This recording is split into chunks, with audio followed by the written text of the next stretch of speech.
Absolutely magnificent. Hi, I'm Jim Shockey, and welcome to this co-production between myself and Stony Wolf. You know, over the years, the most exciting hunts that we've been on, and the most exciting hunts that we've aired on television or on DVD, have all been of one type, and that's hunts for dangerous game. Smaller. Wow.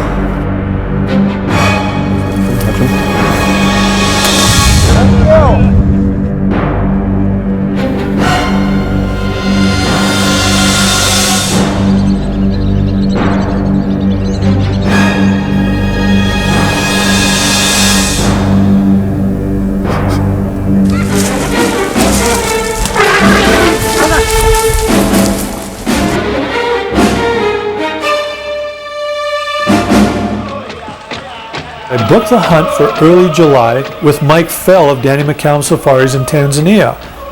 Now, July is a great time to hunt the cats, the lions, and the leopards, but it's not the best time to hunt the Cape buffalo. At that time of year, the tall grass hasn't been burnt yet, so you have to go right into it to find the Cape buffalo. They can be 5-10 yards away and you can't see them. It's extremely dangerous. We've got a big herd of buffalo here, a couple hundred of them. We found them right at first light. Now we're going to work them all day long.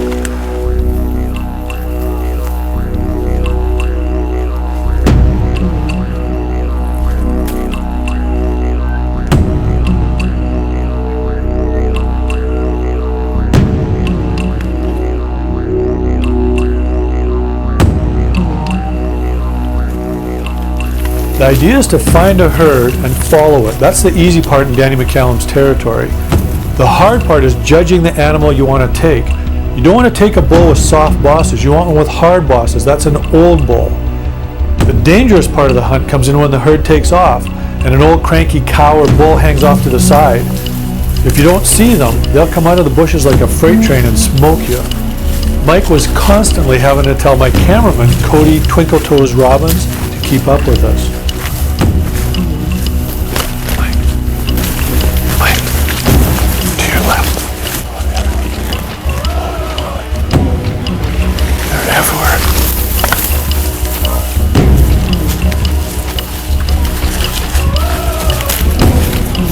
Buffalo everywhere.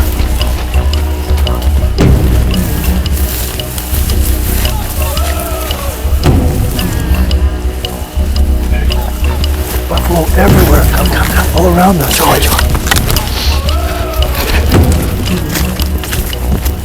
Time to run.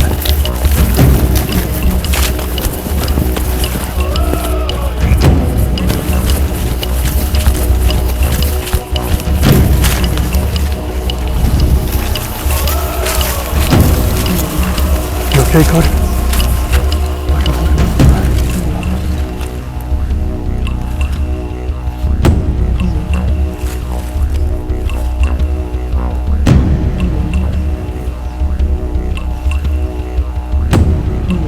Holy moly.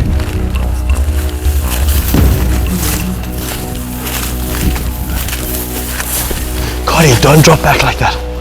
Stay with us, Cody. It's bloody dangerous. Cody's hurt. Nothing to him. He fell. Mike, can't we hunt him in some shorter grass? This wind's helping us out and they don't hear us coming. Yes, they're making the tall grass wave around so they can't hear us. Oh, they can't see us either.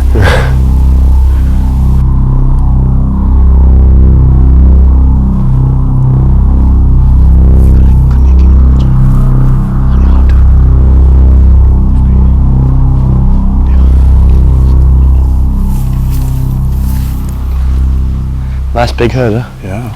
Let's go and find some lone bulls. Well, you don't want to go after the herd? No, I didn't see anything. I like that. There's lots of young bulls and stuff. It's too far be it from me to complain. I think we should leave. I agree. I think we should have left 15 minutes ago before we're in the middle of them. What do you do for kicks and giggles? Like jump out of airplanes without parachutes, stuff like that? Yeah.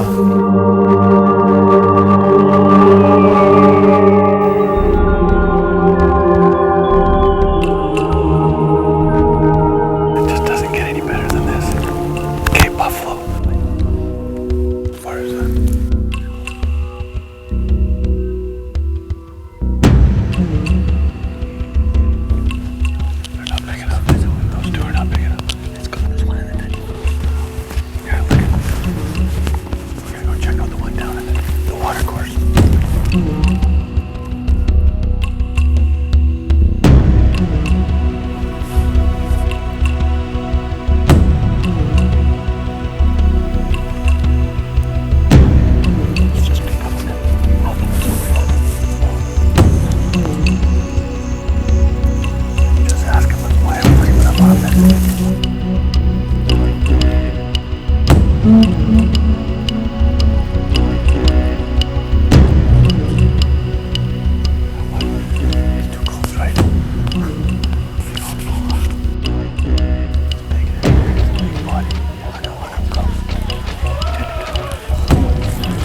Let's look for something bigger.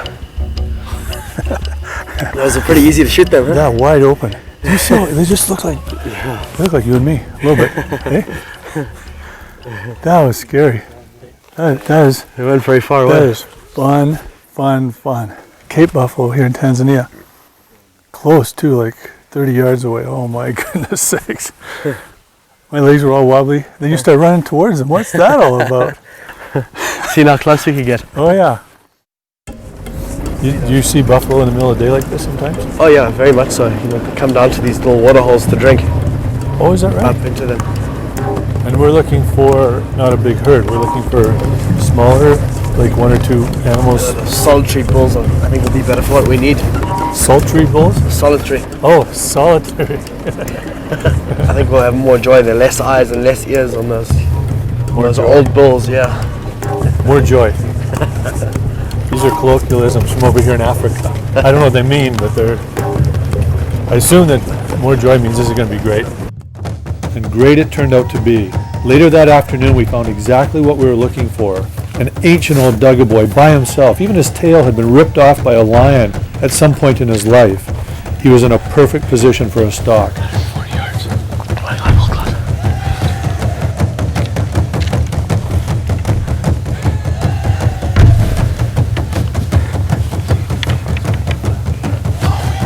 It's got him. The wind's not good. It's turning all the time.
Reload, Jim.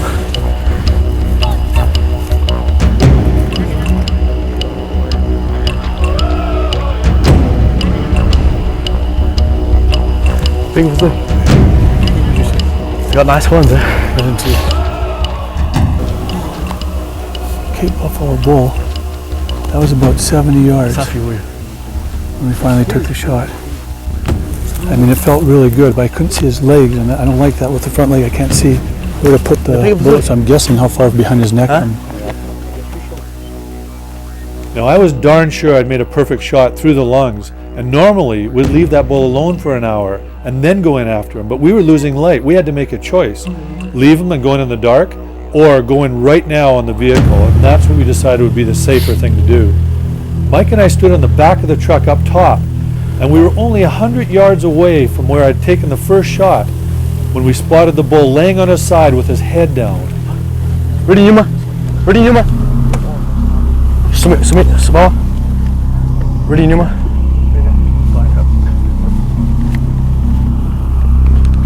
Ready, Yuma?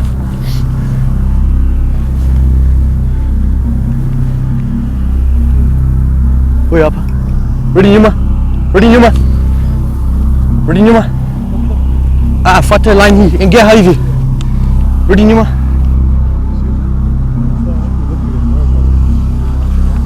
Lenga sasa. Lenga hii. Hivi. Kata. Kata.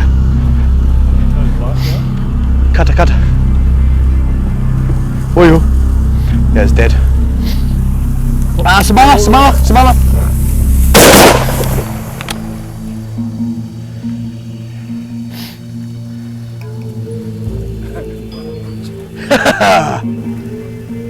He's dead now. Yeah, he got one between the eyes, huh? Where'd you hit him? Over the neck. Yes! If you went in on foot, you would have even finished, huh? Naona Everest? Naona kitu nimesema? Wewe unakuwa unataka kuja hapa katikati. Wewe unakuwa unataka kuja hapa katikati. Mimi nasema wewe subiri sasa. That was a charge, huh? Yeah. Did you get that, Kurt? Yes, sir.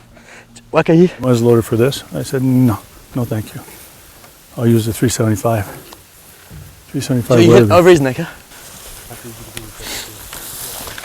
Hey! You got one right. Perfect, eh? There'll be one over his head.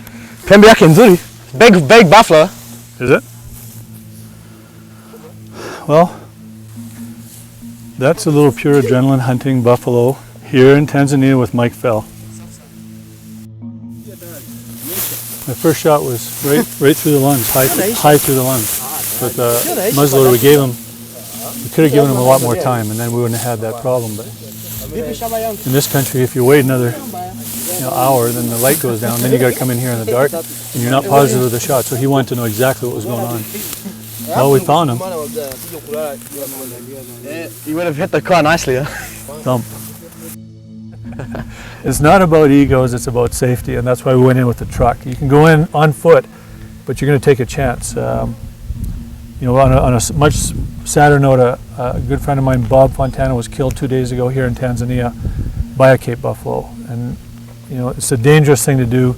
You have to be safety conscious, safety aware all the time. I mean, the shot was perfect with muzzleloader. He was going to die in 5 minutes, but you just can't take the chance. You got to do it right, and that's what we did.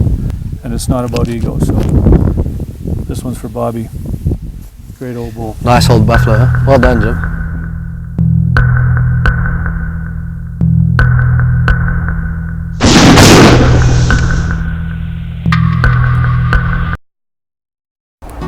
Do I look scruffy? Don't answer that.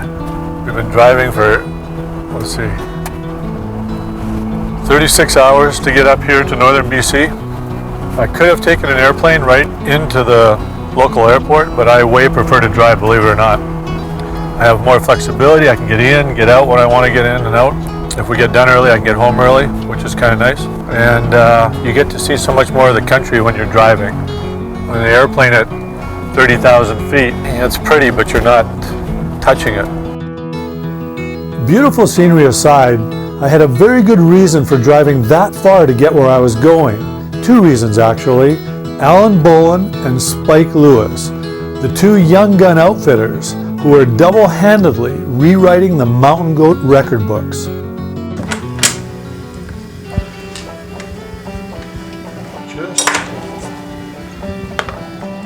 Just getting organized.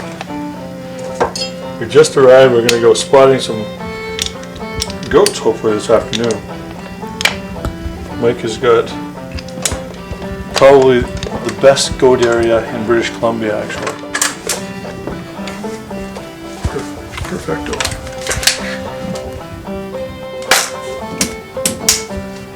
Beautiful. Check it out. Custom built for Jim Shockey and Jim Shockey's hunting adventures. I know the people down at Loophole, so.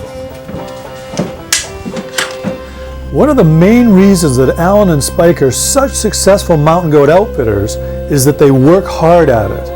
I only had enough time to put my TC together. I didn't even have enough time for a cup of coffee before they grabbed me and we headed out into the mountains to do some scouting. What's so hard is they're still uphill even if we see them from down here. No such thing as an easy goat hunt. They're one of the most underrated big game animals in the world. They're spectacular. If they had horns like a sheep, you wouldn't be able to ever afford to go on one of these hunts. But because the horns are 9-10 inches, which are still big, you know, guys say, oh, no big horns. But as an animal to hunt, the location and how beautiful their capes are, especially now with their great big chaps hanging down and 10-12 inch hair. I can't wait. Let's see my first goat.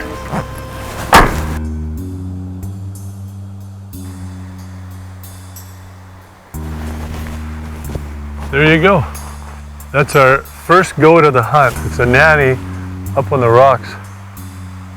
Please, somebody invent a goat call. That is really neat. Let's go find some more. Yeah, let's go find a big one.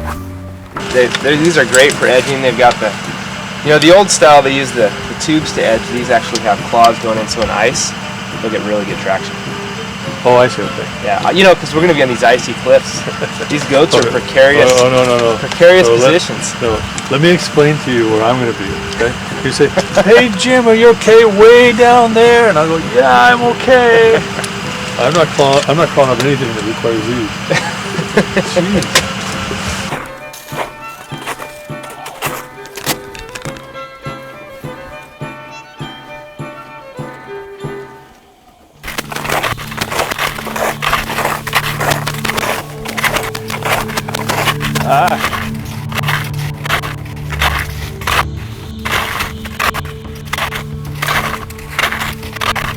This is big time adventure. This is a hunt. Right here in North America too. I didn't even know you could do this. Look at that.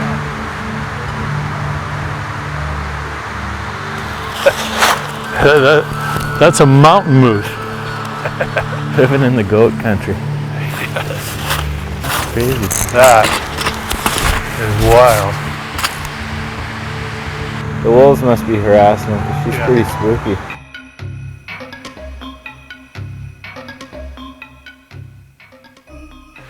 Spike has just spotted a billy. Billy, or you don't know yet? I'm not sure yet.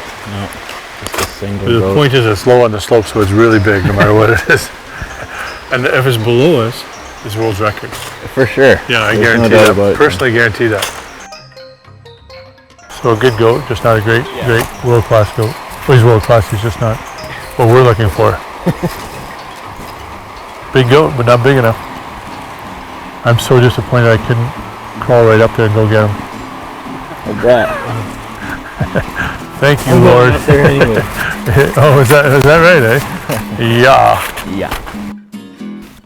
Maybe we should hike up and get a better look at him. I think that's probably what we should do. That's why we have all these expensive optics to tell us from here what he is. That's right. Let's see, how much snow do you think is here? If we didn't have our snowshoes on. That's not too bad. Try here. Somebody remind me not to eat so many McDonald's Big Macs, okay? Before I go on next time's goat hunt. Look at this. Those guys go right over top of this stuff and I bust right down through it. Holy moly, this is deep. Day one, we hiked all the way up here with our snowshoes. We saw a good billy, a super nanny, and 2 other nannies, but nothing big enough. They don't think the billy's big enough. So that's day one. I'm so looking forward to day 2. Mountain goat hunting is fun. Mountains are mental.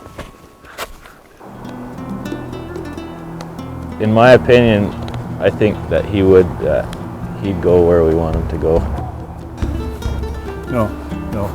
If he'd go where I want him to go, he'd start come down walking here. right now. Start heading downhill It is just a as long fast hike. as he could. That's a long hike, eh?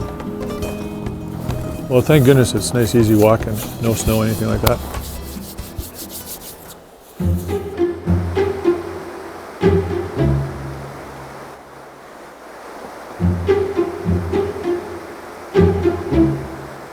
We're going down the rapids, guaranteed.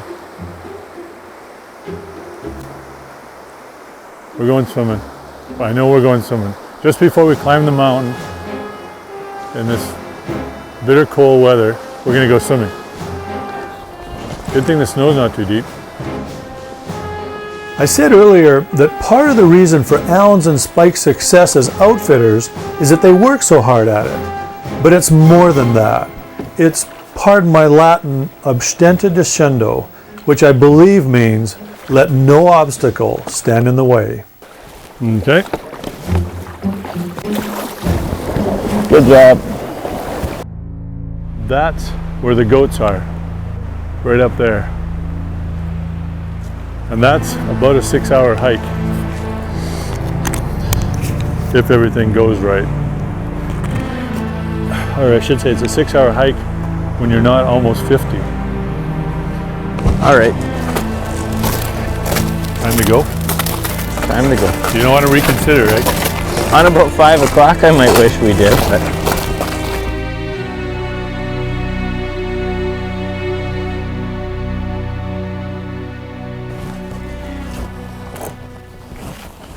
Hey, Spike. Spike. How come as soon as the camera's on, you start racing up the hill and I can't give up? Spike's headed up to see if he can see where the goats are. Whether we have to cut across this canyon or go up this way and across. I volunteered, but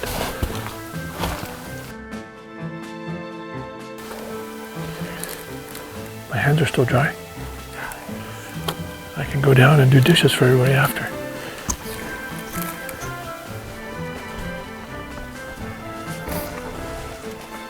he's just on the other side of those trees. Any magical words of wisdom? Yeah, 2.5 hours to get a shot. The way I got that figure, that puts us right at dark up here. No, I could be wrong, guys, but there's a long way back down through snow, then there's a big deep river, then there's a big steep cliff up to where our truck is. Matches? And no matches.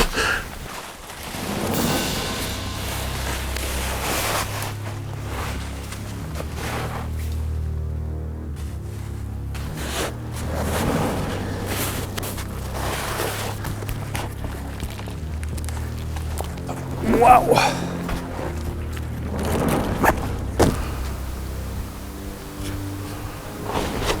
We don't know where the goats are. We're totally lost. But we know we're on the right mountain. We only have half an hour of light left. And then we're going to be going down the dark. Great.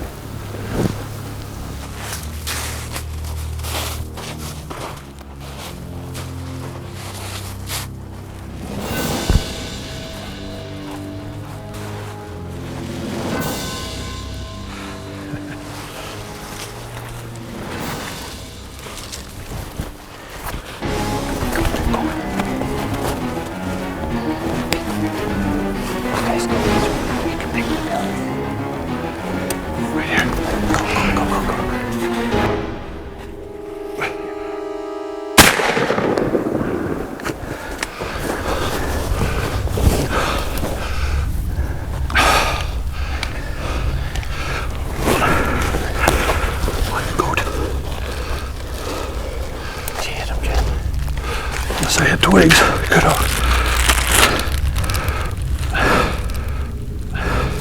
He's going down. He's not even scared. What? He's not even scared. Oh man, there's snow in the barrel. It's dumb. No, there's no way. There's no way I missed him.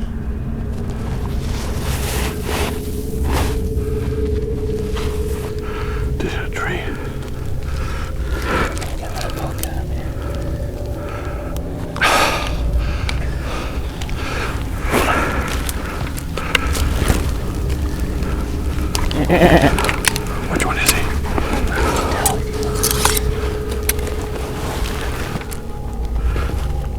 Where'd he go? He went underneath us. Could it hit a tree?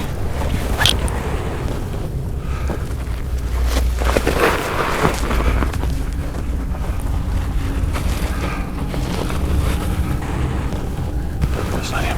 No.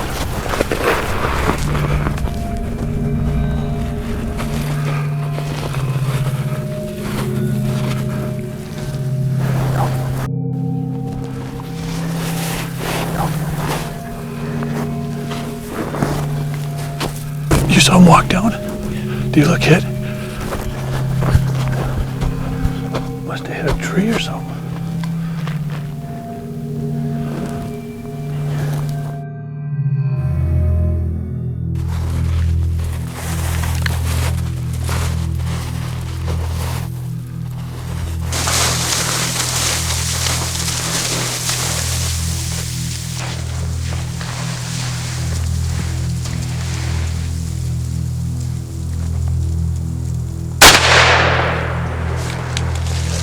Should do her. They're tougher than hell, them things. He was so close, eh? Yeah. Oh, they didn't react. Like I hit him. I was trying to drop him. Yeah. So I hit him right in the base, and I thought, okay, he's gonna go down. He didn't move. He didn't do anything. No, he just stood there like. Yeah, I know. Like we didn't even. He didn't even know we were there. You guys said you missed. I said, like, well, wow. I missed at 20 feet. I don't think so. You think with a big hunk of lead like that going You would've through dropped? them, or they flinch at least. Yeah, he didn't react at all. Oh, they're tough animals. Toughest animal in North America. That's what They I think. really are. Like no kid. He's a giant. Yeah. When we saw him this morning, one look through the spine scope, and I went, wow. This is beautiful. What an animal. People just don't realize they go for the sheep.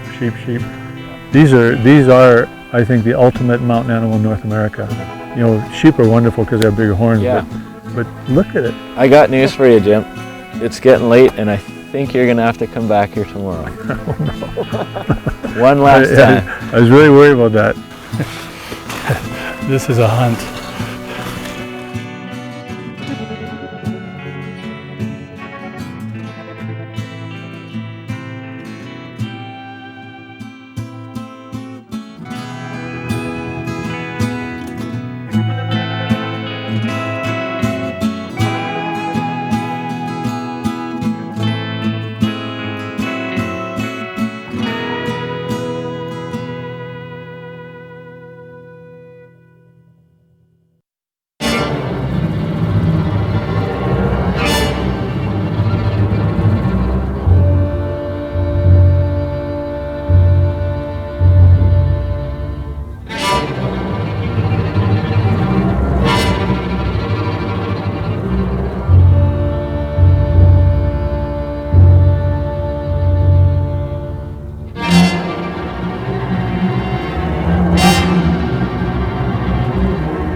Watch him, Jess. Watch him.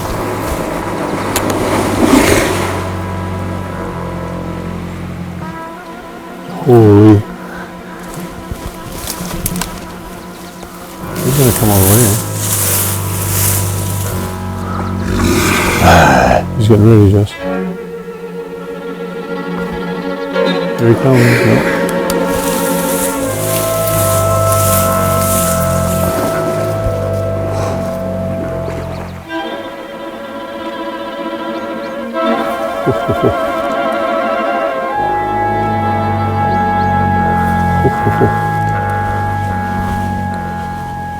Watch out.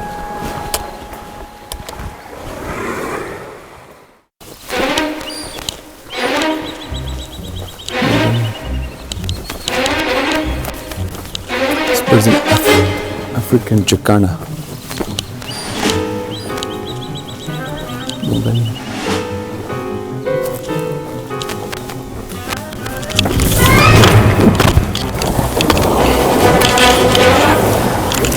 Holy, what the hell was that all about? And I see We just about ate that hippo. Yeah, he was. Yeah, well, that's how we figured out. You guys went that way, and the sounds come this way, run right in front of him. We go, what's going on? That was fun. What's the rule? Never get between hippos and water.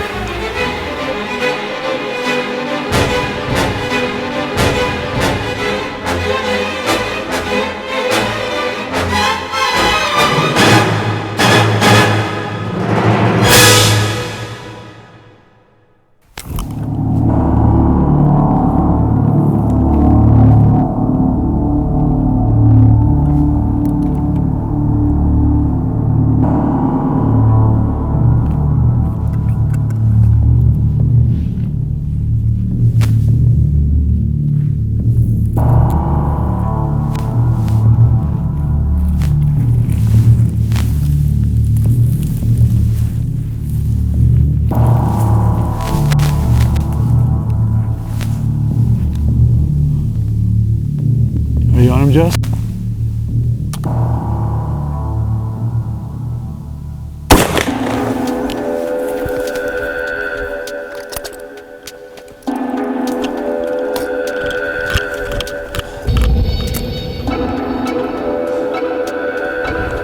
Got him, eh? Excellent shot. Straight down. Good one. It's a nice big bull. That's the biggest one we've seen, eh? That's the biggest one. You saw all his teeth sticking out there. Thank you.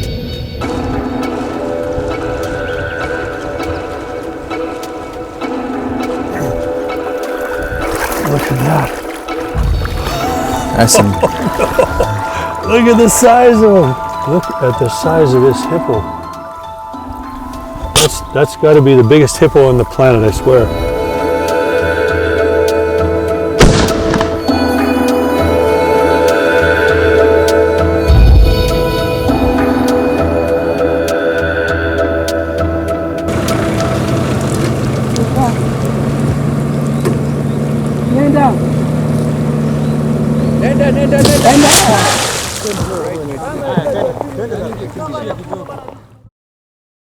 Just getting up to where the polar bear lives is an adventure in itself. To visit Nunavut, the home of the Inuit, or the Northwest Territories, that's exciting. Once you're up there, though, it's all snowmobiles or dog sled. Well, we're starting on our polar bear hunt. We're gonna head out the inlet out here. I don't know how far, but I know I'm just warm enough for now, although I don't think you can ever be dressed too warm up here. I sure can't anyway. Is my nose running? Heck, because if it's not, it will be. I'd booked this polar bear hunt through Fred Webb, the Arctic outfitting legend. Fred informed me that the Arctic actually has a lot of polar bears, far more than people believe. Most people think they're endangered, and they are in certain areas, but up in northern Canada they're abundant. Every community that has polar bear living in the area gets a quota that they can use for themselves. Say it's 6 polar bears or 10 polar bears for the community per year, or they can sell 2 of them to the sport hunters, or maybe 4 of them. The HTA, the Hunter Trapper Association in each community decides. On the hunt I was on out of Cape Dorset on Baffin Island, my guide was Nuna Parr. Nuna is one of the most experienced polar bear hunters in the entire Arctic.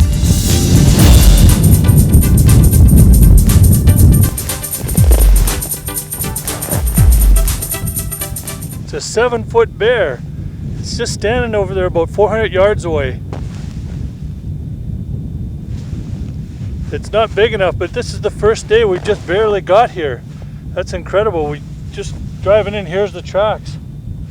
Not big enough though, we're looking for something bigger. You should never turn your back on a polar bear in case he thinks you're a seal. Anyway, it's a good start to the hunt. Nuna Parr. Found a polar bear already. How big is he? 7. 7 feet? Yeah. And how big are we looking for? 11 or 10. 11 or 10, eh? Yeah. Wow. was lucky for that small polar bear that I wasn't a normal Inuit hunter. They hunt bears like that for meat. I was looking for an ancient old bear, a monster of a bear. It's a great symbiotic relationship between the hunters, the sport hunters, and the Inuit communities. The sport hunters bring the money in, and the communities still get all the meat that they wanted. This is where we spent the night last night. It's a half an igloo because the snow wasn't deep enough before we hit the ground. But it was a lot warmer than just being inside the tent. Tomorrow they're going to make the door bigger so that I don't bust it open when I go through it like I did today.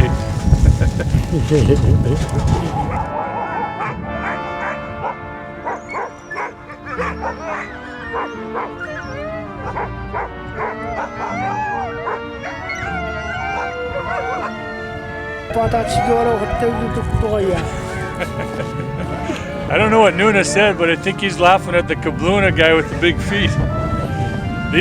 I've gone native here. I'm going to wear these for the rest of the trip because my big boots are too heavy and my light ones are too cold. So Nuna gave me these.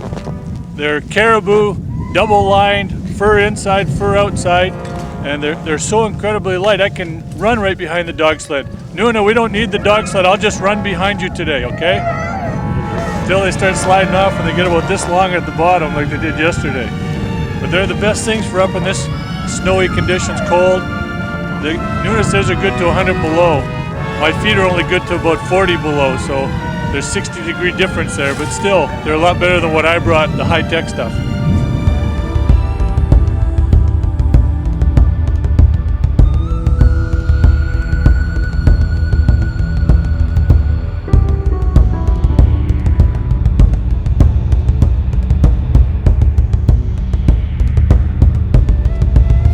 As we made our way out across the Arctic wastelands towards where Nuna wanted to hunt, I couldn't help but reflect back on my very first polar bear hunt.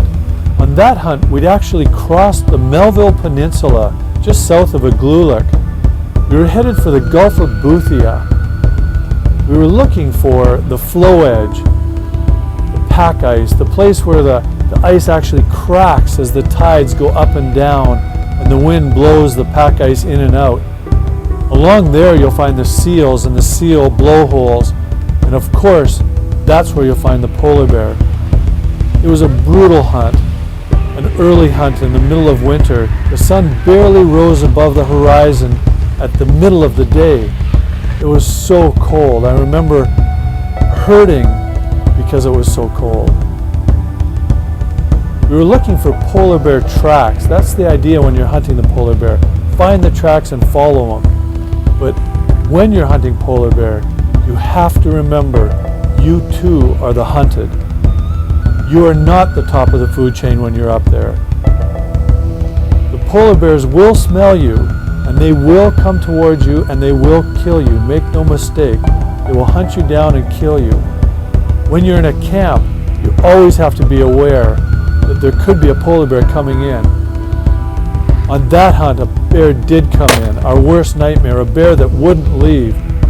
James shot at him with his .243, that's his backup gun, and the bear still wouldn't leave. This small bear came in this morning into camp and won't leave. The Inuit, James, had to actually shoot at him to make him leave. We're probably about 40 yards away. Unfortunately, he's only about a 6-foot bear, and we're looking for something like the size that walked through this area last night while we were sleeping.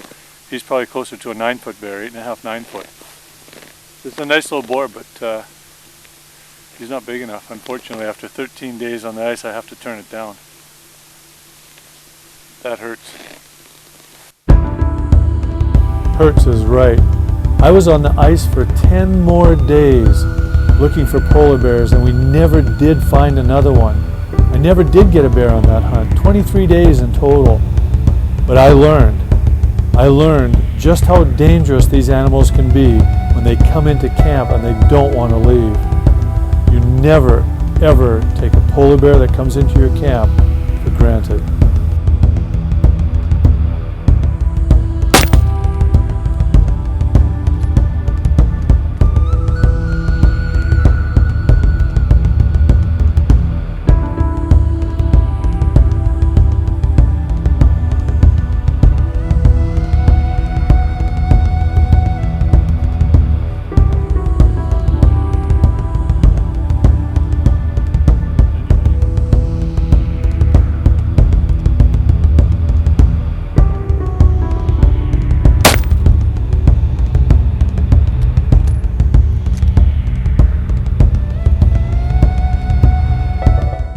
You know, the way they keep these dogs in line is with about a 30-foot whip made of seal hide. Anybody can master it. I've pretty well got it down pat already. I'll just demonstrate how they use this thing.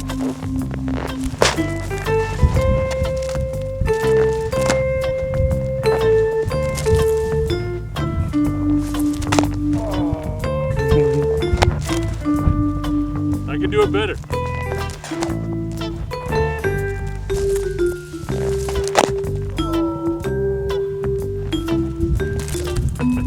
One more try. I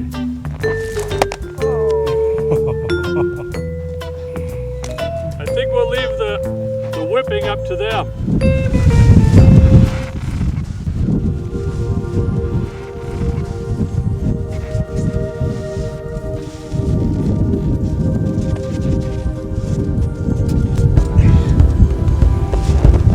We're stopping here. We finally made it to the 3 days to the where we're going to be hunting. And we're making a permanent igloo, 2 stories high, right? We're doing that. 2 stories high? Yeah. Okay, I get the loft suite. I get to make one tomorrow, but I'm gonna try and make a square one. There's more room inside it.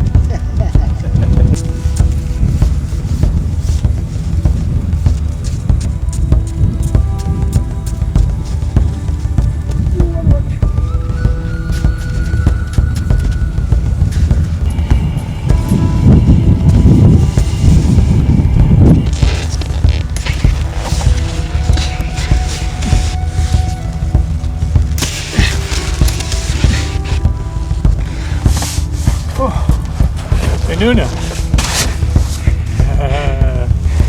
You did it. Amuse, Yeah, you did it. That's excellent. Union Carpenter. Yeah, Union Carpenter. Yeah. You come to my house and build me one too, eh? But you gotta do it out of rain, unfortunately. That's really good. Here's our home for the night. It's gonna be beautiful sleep, and this is a big one, so I got lots of room. I'll be able to stretch right out and take up all kinds of room. You guys did good work. Thank you very much. Doing that work. Yeah, Nuna's still inside there, but he actually did most of the construction. It's gonna be a great night. Little did I know that the night would end with my worst nightmare come true.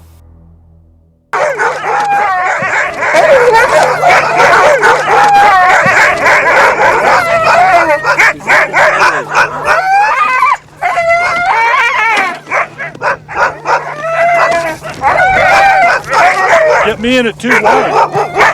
Right into the sun.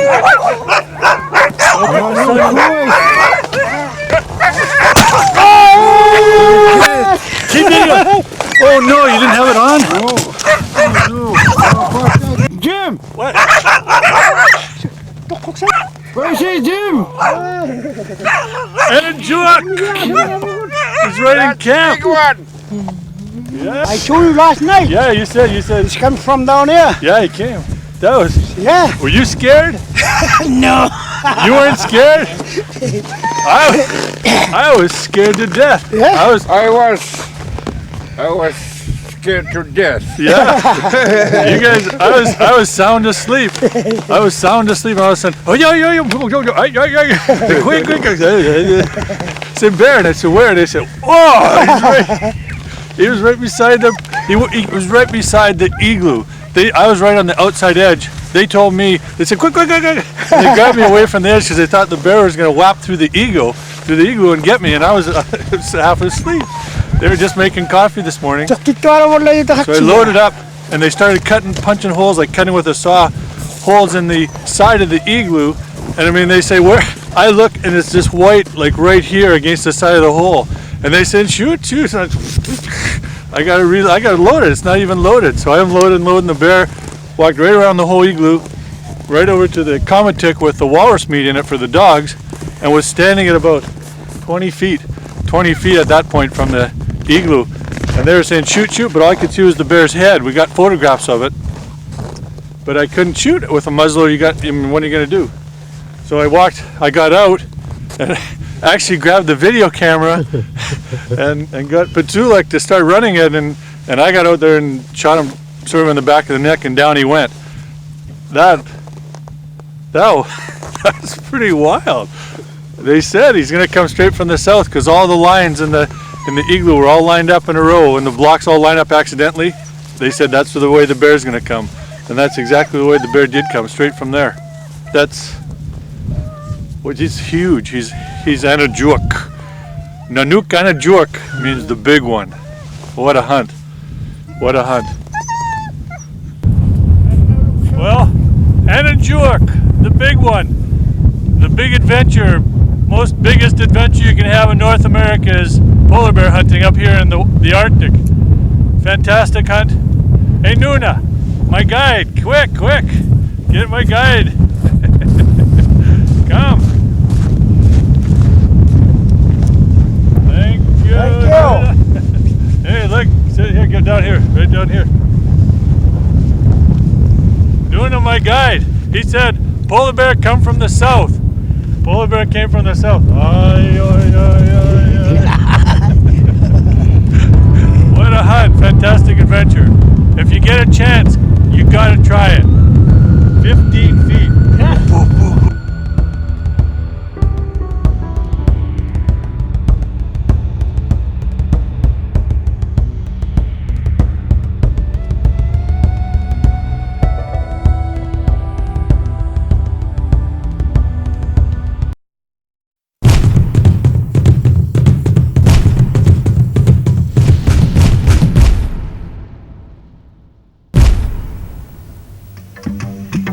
I was on safari with my good friend Mike Fell when we received an urgent radio call that a distant village was having lion trouble. Now our safari was already halfway over and we had a great leopard and a Cape buffalo in the bag, so we decided to do the scary thing and go help them out. We've got about 100 miles to go into the wilderness, across trackless wastelands, and I give this about 10 miles before it breaks. Sente. Sente. Good food, yeah. We're leaving the good camp to be bush pigs out in the bush. Let's go sleep on the ground from now on. How about that, Mike? Yeah. Sente, bye-bye. Don't get stuck, you're on camera. Bye-bye. Sawa.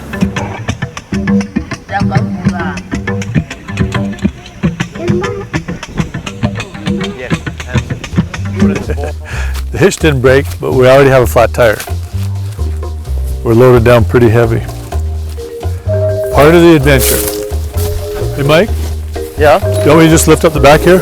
What's that? Want me to just lift up the back? Sure.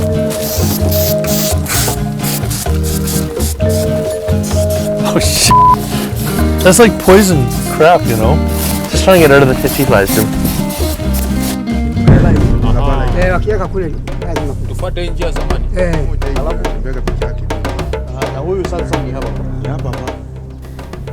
Just looking for his track. He came up this road about 4 days ago. The guys have been hearing him for about the last week or 2 weeks roaring down here. They said they saw where he killed a bush pig on this other side of this valley here. Oh, okay. Ni Simba ingine hapo. Au ni hii? Hii line yake hiyo hiyo. Aha. It's in your bus. What do they say, Mike? You know, just thinking about where we're going to put the bait. We asked him, there's a road, old road down there that he always follows. We're going to put it down there. Now it's one thing to know where to put the bait, but it's an entirely different matter to actually have any bait to put there. Around the villages, game is very scarce, so it had to be fate when right off the bat we spotted a magnificent jet black sable.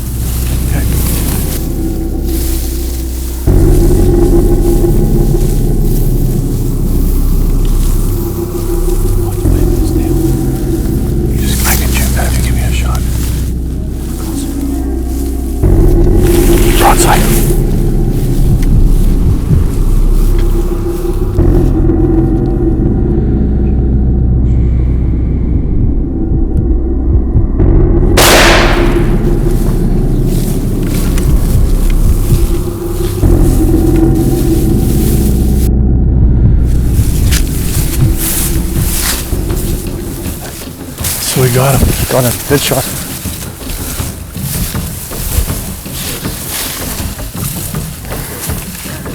Holy.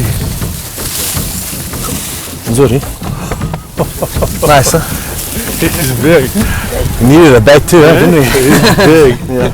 You said he's bloody big. That's all I said. That's big enough for me. It's pretty, yeah? I never saw anything so beautiful. Nzuri. Mzee sana, he's very old. Huh? He's very old and very big. He's worn down his tips. Oh, I never saw one so gorgeous. Good job, Jimmy. This gun's shooting well, huh? The gun, Mike. The shooter.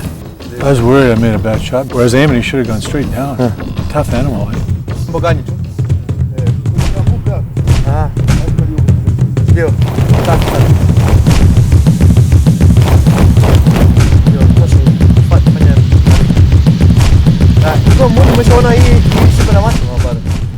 These guys have just told us no one goes outside past 7 o'clock at night because of the lion. And they said until we kill the lion, they have no spirit here in the village. This fellow over here just lost a cow 2 days ago to this lion. No one drinks in the village either because they're afraid of passing out along the roadway and getting eaten. They want their spirit back. They want the lion gone.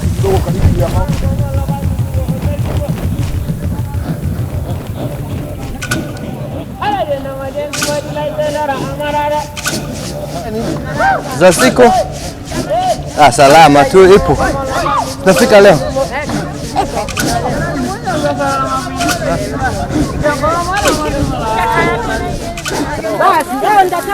She says when she puts her clothes like this in the buffalo don't come in.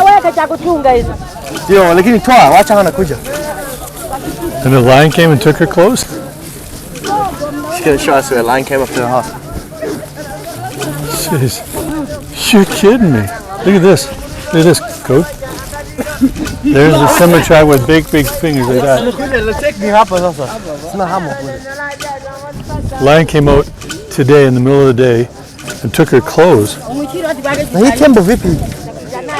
I gotta tell you, that stealing the clothes deal was a little strange, but it turned out that old Waskuma lady gave us great intel. That very afternoon, we got our first glimpse of the killer. Now, that was the good news. The bad news was none of us were going to get a good night's sleep knowing that animal was out there in the blackness. We're living like bush pigs on this hunt. Look at this. Here's our truck. We put that in the middle. Here's all the guys. This is their camp.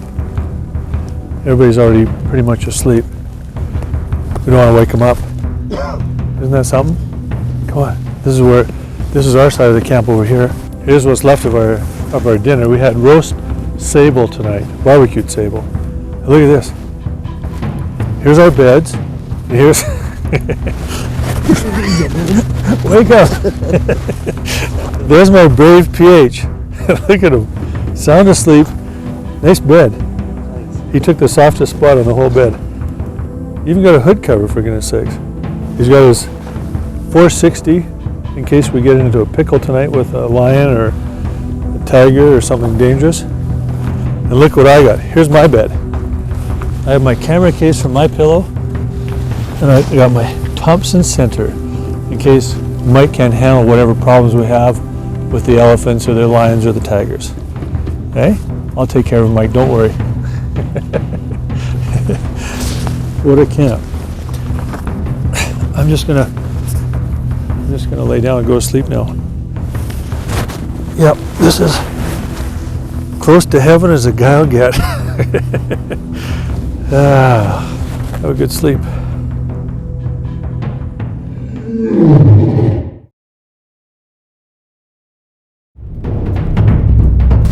Lion hunting is by far and away the hunt with the most hope and the most despair.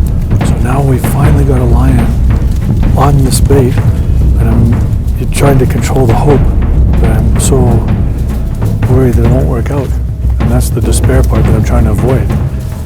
If all those feelings go away, then I stop hunting. Amazing, amazing hunt. We've got the blind set up now, 44 yards.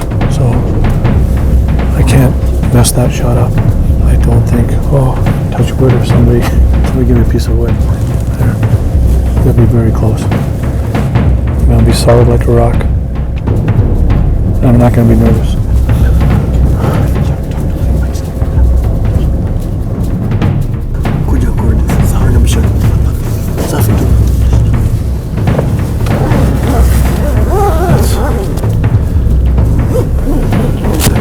Say goodbye to civilization time. That zipper sound.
I definitely hit him. There were 4 males there.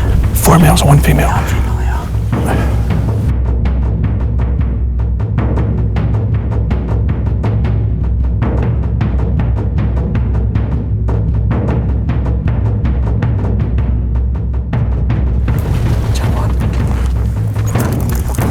I think you got it. You hit him really good. I think he's dead. This is the hard part, getting the rest away from him. There he is, right here. Yeah, He's right here. He's right here. Samama. We got it. It's finished. Oh, no guff. It's gonna go after.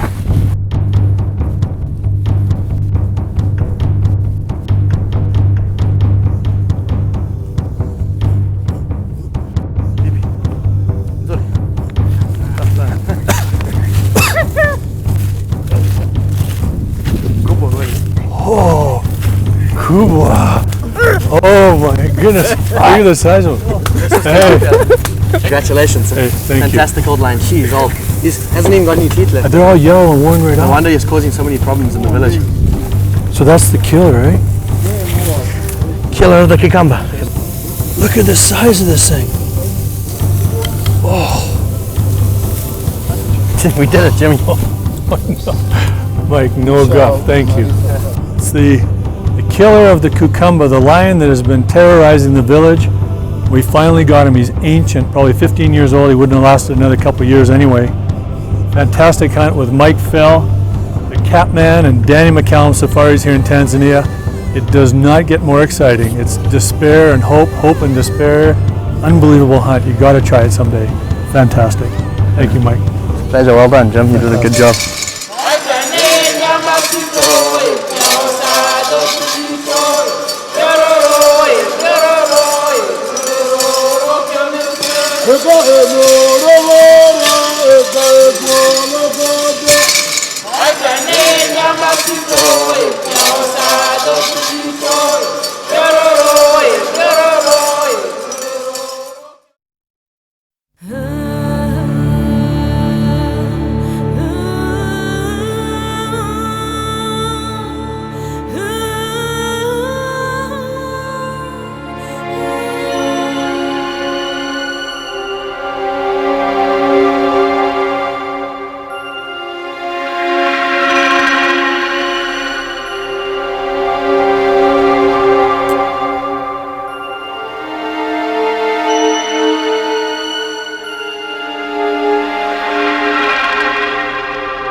Holy shit. Oh. Now that was close. Are you kidding me? Oh my god. That was straight close. Oh, I'm shaking. That's no guff. I'm not even faking. That's no guff. Oh my god. That was straight on. Yeah. What a brute. That's a perfect old giant boy. That's exactly what we're looking for.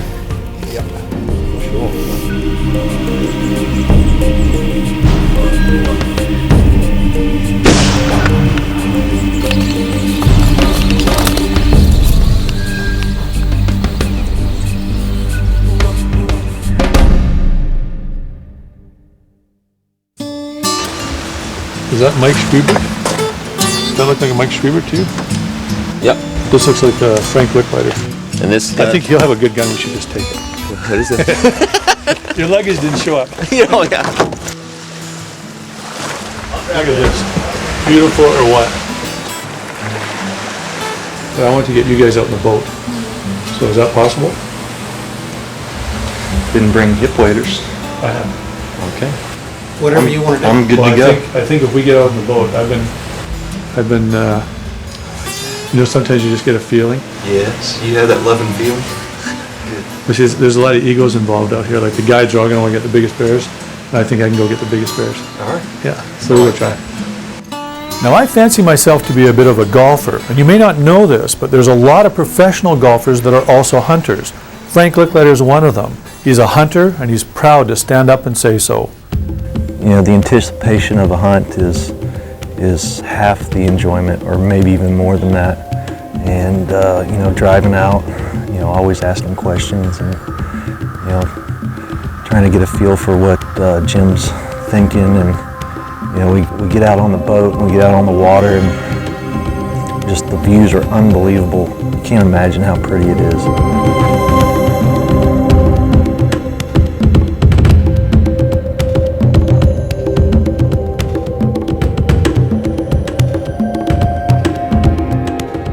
You want to trade? No, I don't. What are those? These I got these at the gas station. They were $15. Really? I want to trade watches too. You want to trade watches? Yeah. No, are you asking me for a pair of sunglasses? Is that what we're talking about here? Hey, I'm a guide. Do you need a pair of sunglasses? I'm a guide. I'll get you No, a pair you of don't get sunglasses. it. You don't get it. I'm a guide. I will get you a pair of sunglasses. Glad I have waders on.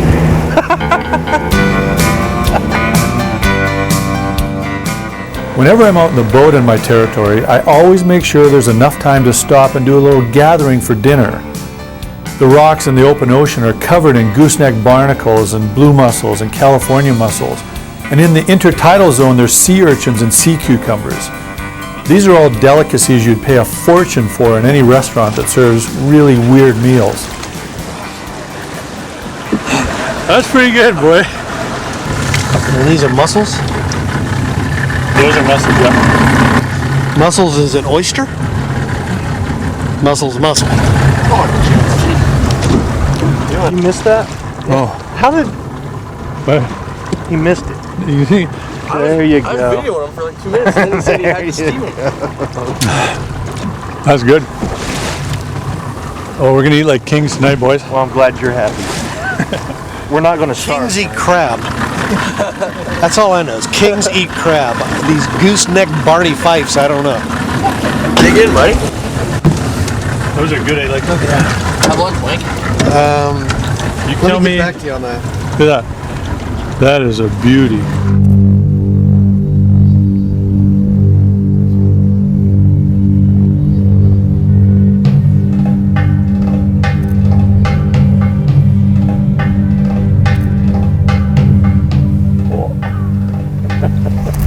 Hi, I'm Frank Licklider, a lifetime member of SCI. They fight for our rights to hunt so we can enjoy our passion. During the hot part of the day when the bears weren't moving, we'd pull into shore so Frank could practice a bit.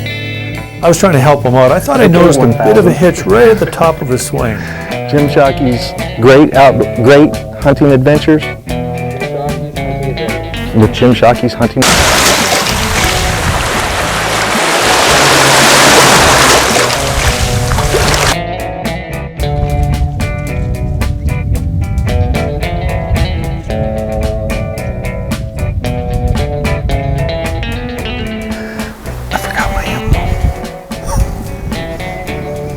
Oh, God. Duff. Did you see his face? That was priceless. I think he's a big bear, right? We'll get close enough where it's like a 3-foot putt.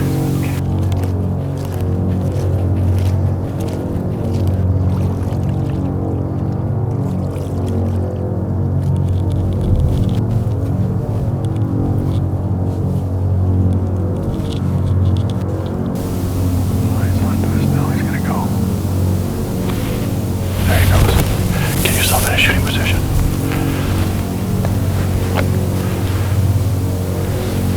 Wait till he comes out in the open. He starts running. Well, don't shoot. Just we'll get a different one.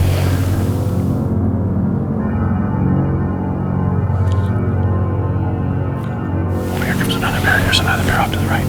Another bear. Looks like a good bear too. You got time. There's no rush. If we can get both bears out in the open, even better. just saw the other bear. This woman's fat running our way.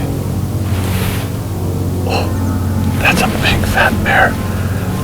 It's a huge fat bear, but that other one's obviously bigger. We were on the first bear, and a second bear came out and spooked the first bear. Usually that means the first one's too small, or smaller. I think they're both monsters.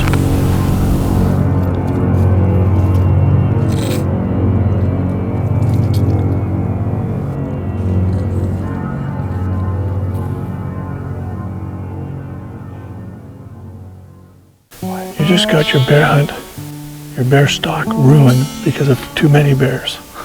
We need to do something about this bear problem. I know. We're trying to actually knock it back at least one bear. Son of a gun. Too many bears. Pretty good problem to have. When we started the hunt, Frank told me that he'd like to get as close as possible to these bears. I should have told him then that sometimes you have to be careful what you wish for.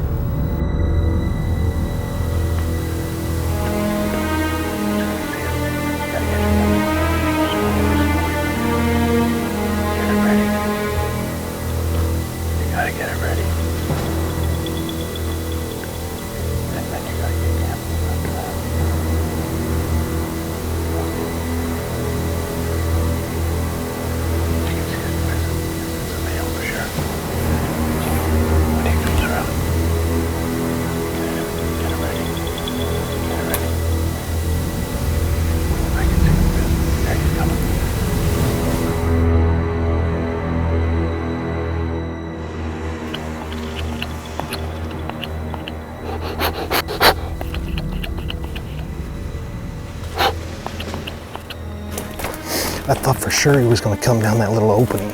Yeah, right there along the... He went beside us, and then he was Yeah. going to get our wind day, and that was that. I think Frank was having some serious reservations about his guide. He could have taken the shot at that big boar long before it got that close, but I couldn't tell whether it was a male or female before it got within 20 feet. That's the hardest part of judging these bears, but 20 feet is way too close for comfort. I had no intention of letting the next bear get that close, but how's that saying go? Man plans and God laughs?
Shoot him if I want.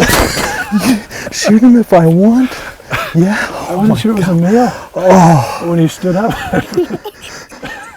Oh, he's a boy. Oh my God, I gotta get that hammer down. What are you waiting for? I didn't know it was a boar. It was unbelievable. He was 4 feet from your muzzle. Shocky.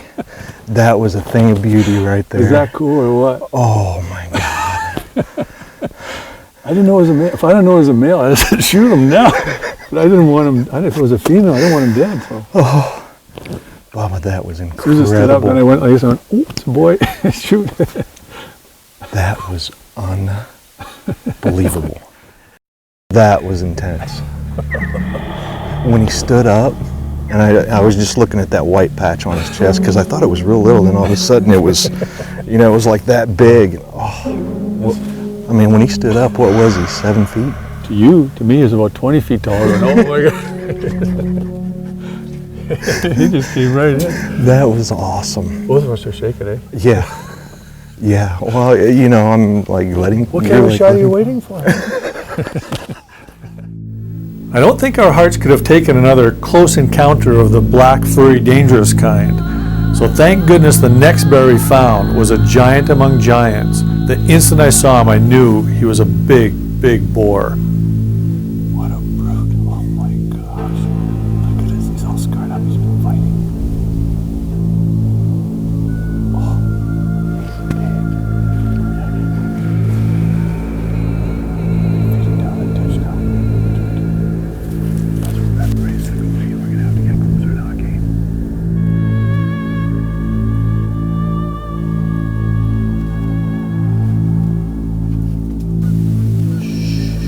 Every step.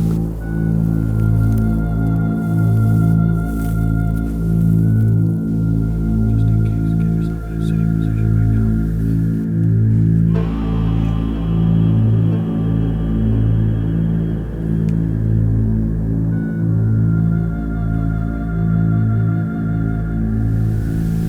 Okay.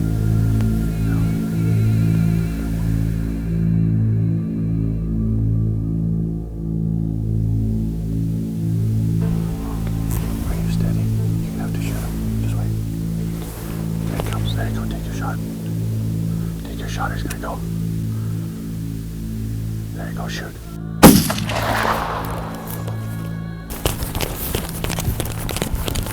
Careful with the gun. Watch your legs. Right there.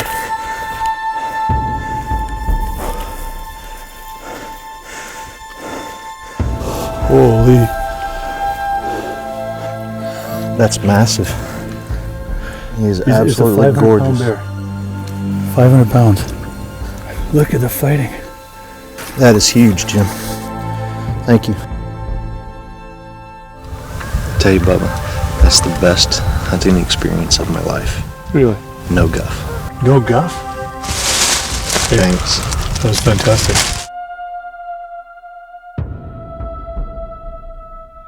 Elephant hunting is a big thing in Africa nowadays. South Africa is open to it, Zimbabwe, Mozambique, Zambia is just open to it, and Tanzania is open to it. But obviously it's very well monitored and very strict. Elephants on CITES 1. You can't trade the ivory anymore, but however you can sport hunt it for a hefty price. And that money obviously goes back to conserve elephants. And it's very hard to find one that fits the requirements of the government. Here in Tanzania, we have to either shoot them on length or weight, and they have to be either 1 meter in length or one tusk has to be bigger than 17 kilograms.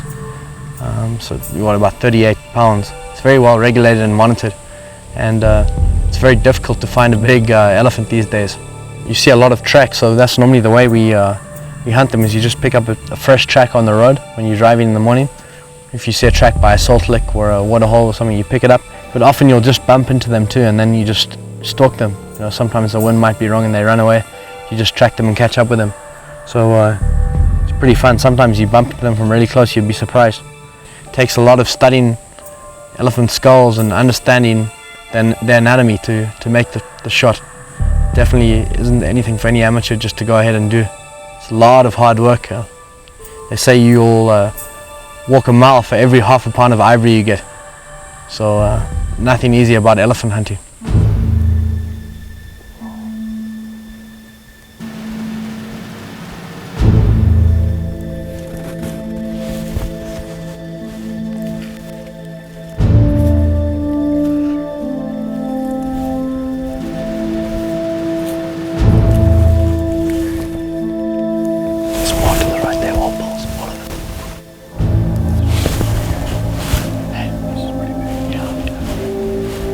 Doesn't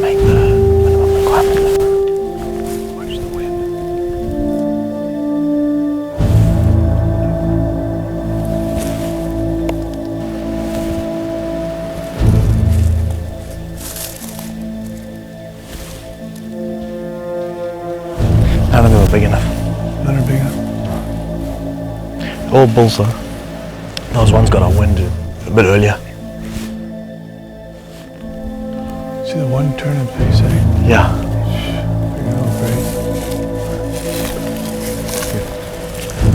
Nice to see the old bulls. Huh? That's exciting. Oh, you have no idea how big those things are when you're right up.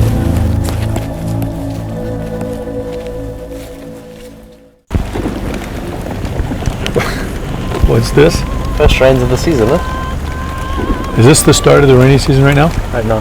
We've had rain at night time before, but it's the first time during the day it's rained Really? this season. The game moves where the rain is too. They can smell it, so even in advance they start moving here. It's good for muzzleloading. Excellent. When your gunpowder gets away. Yeah, I know. It's going to be good for tracking elephants. Tracking elephants, eh?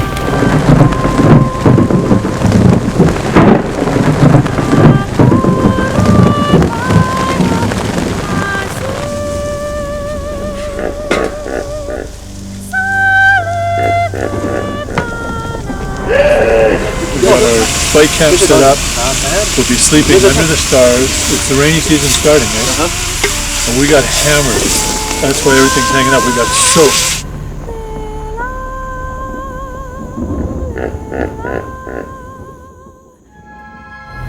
We're gonna head out and try and pick up elephant tracks. See what movement there's been in the night. So you can find anything big that's fresh, then we'll follow them up. We'll just see. It's a lot of elephant movement at the moment though.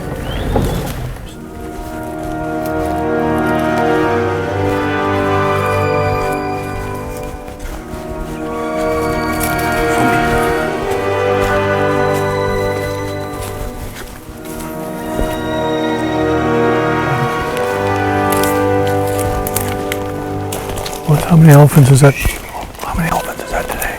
Probably 140 or something. How many? 140 elephants in one day. Just herd after herd after herd.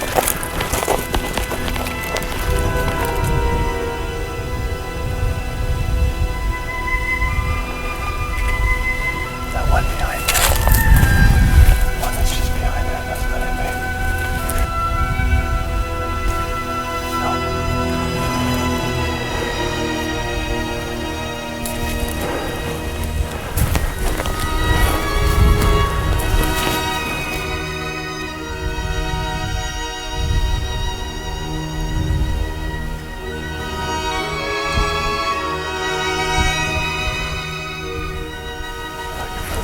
Big males on there.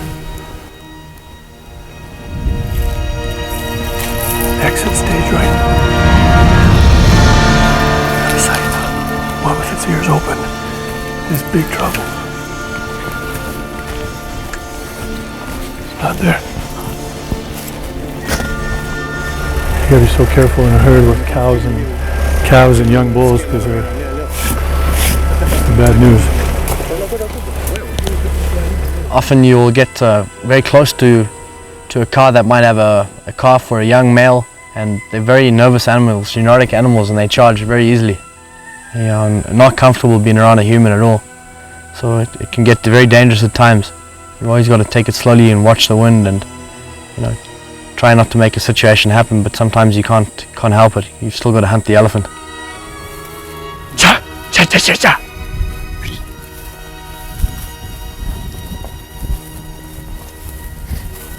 Which one, Mike? Cha cha cha cha cha cha cha cha cha. Cha cha cha. Back off.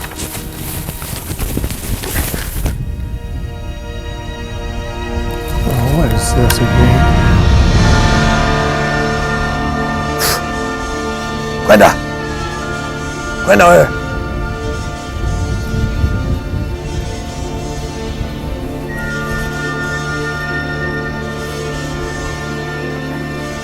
What'd you tell him? That's too small. Told them to go away. What is with these elephants and their attitude? Gee, isn't that something? They're nasty.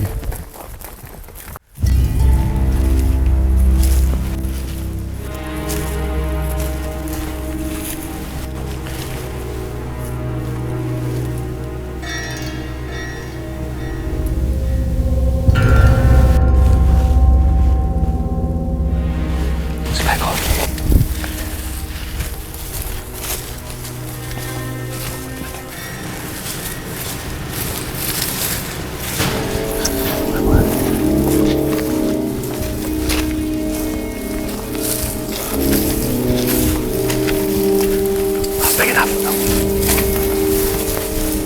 Scary stuff. We had looked at more than 300 elephants by that point in the safari, and honestly, I was starting to whine a little bit. And of course, that's when it happened. Out of a deep ravine walked the biggest elephant that Mike said he's ever seen in all his years as a professional hunter in Tanzania. It was ancient, twice as big as all the other elephants we'd seen.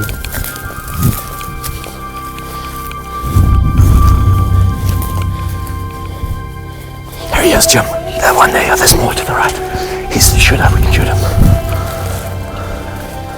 There you go.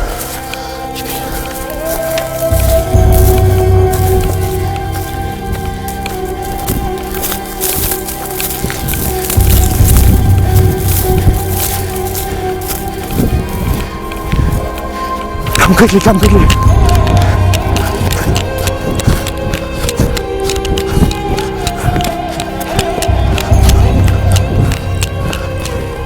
There he is, there he is. There's more than one there.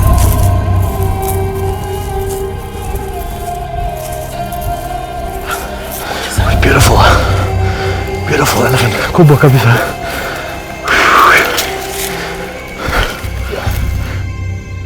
We saw that big bull last night. We decided not to go after him. Then we tried, but decided not to push him. Now we're going to go find this herd, hopefully. They've got a whole night ahead of us, plus this morning. It's going to be a long day. We brought lots of water.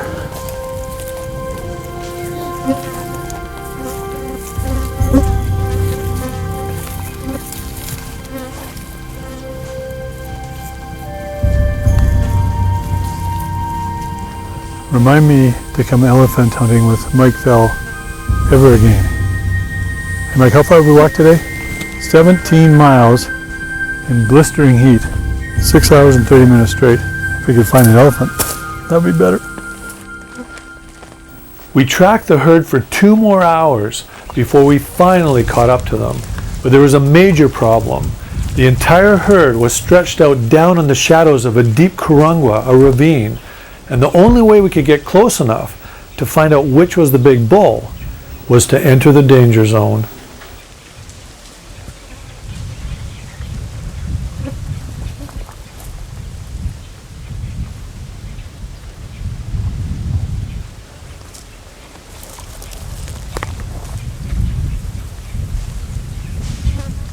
Toka! Toka! Toka! Toka!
So it's a male.